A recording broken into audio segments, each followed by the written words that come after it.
Mon confrère Baboucar Cissé l'a rappelé tout à l'heure. M. Ngom a offert un cautionnement portant sur les titres fonciers.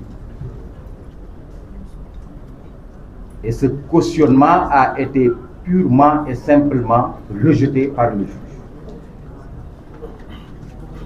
Alors qu'il réunit toutes les conditions qui sont requises par la loi pour que le cautionnement puisse être accepté. Mais dans le même temps, comme vous le savez, l'offre de cautionnement qui a été faite par Tahirou Sarr, qui se trouve exactement dans la même situation que Farba Ngom, cette offre de cautionnement a été acceptée. Avec beaucoup de diligence d'ailleurs. Et d'ailleurs, ce cautionnement a été validé par la Chambre d'accusation financière. Et que par conséquent, il y a, je l'ai dit tout à l'heure, un traitement inégalitaire entre deux personnes qui sont embarquées dans la même procédure judiciaire. Et comme vous le savez, la première justice, quand même, c'est l'égalité. À chaque fois que l'égalité entre deux justiciables est rompue, c'est qu'il n'y a plus de justice. Mais le plus grave, à mon avis, c'est qu'à côté de ces violations, le juge d'instruction a pris une mesure conservatoire sur les titres fonciers que nous avions offerts au titre du cautionnement.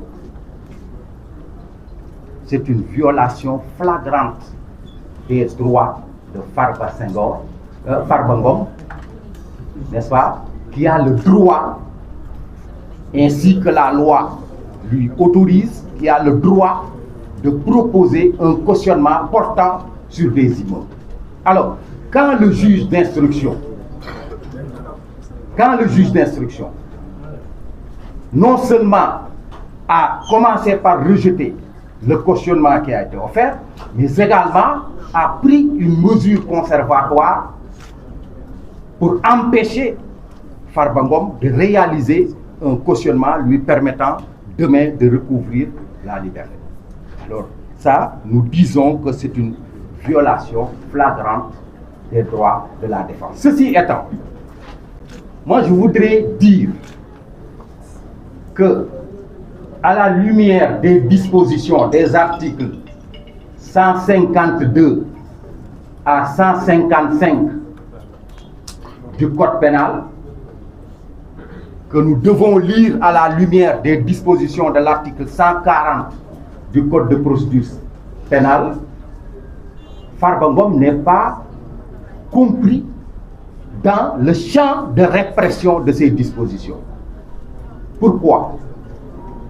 Parce que les dispositions des articles 152 à 155 énumèrent les personnes qui sont susceptibles d'être poursuivies des chefs de détournement de deniers publics et d'escroquerie portant sur les deniers publics.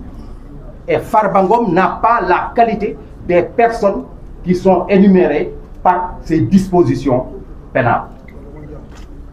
Deuxièmement, les dispositions de l'article 140 sont très claires et quelquefois on ne fait pas attention au libellé de ce texte. Parce que ce texte parle de manquant. Le texte parle de manquant. Le manquant, c'est quoi? C'est du français. C'est lorsqu'il y a une différence entre des fonds publics qui vous ont été confiés, n'est-ce pas? Une différence entre des fonds, entre le montant des fonds qui vous ont été confiés et le montant restant. C'est ce qui me pousse à dire que seules les personnes qui sont visées par les dispositions de l'article 152 sont susceptibles d'être poursuivies du chef de détournement de deniers publics et d'escroquerie portant sur les deniers publics. Et ce qui me réconforte dans cette idée, parce qu'on peut m'objecter que les dispositions de 152 à 153 visent également le particulier. Mais il ne s'agit pas de n'importe quel particulier.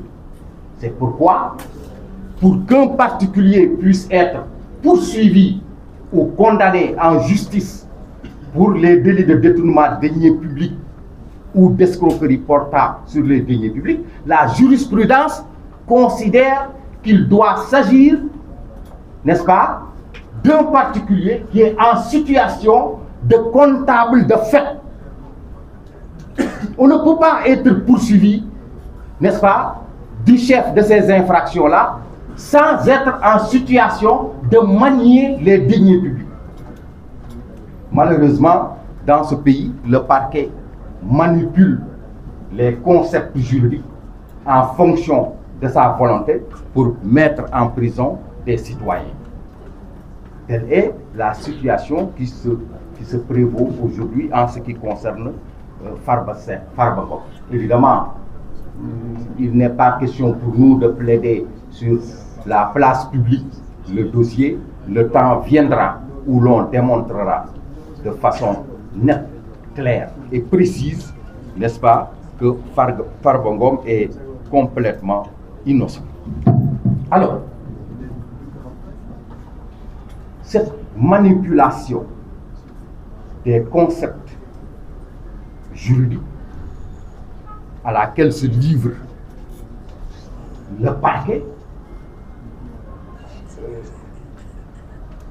signifie simplement que ce parquet-là dispose de pouvoirs exorbitants. Et ce pouvoir exorbitant du ministère public, comme vous le savez, a été décrié véhémentement par les tenants actuels du pouvoir quand ils étaient dans l'opposition. Mais depuis qu'ils ont accédé au pouvoir, avez-vous entendu un seul d'entre eux en train de reposer ce débat? Personne n'a entendu l'un quelconque des tenants du pouvoir actuel, n'est-ce pas, décrier les pouvoirs exorbitants du parquet, parce que ce parquet-là, même si une chambre d'accusation composée de 5 magistrats du siège vous accorde la liberté, il suffit que ce parquet fasse appel pour que vous demeuriez en prison.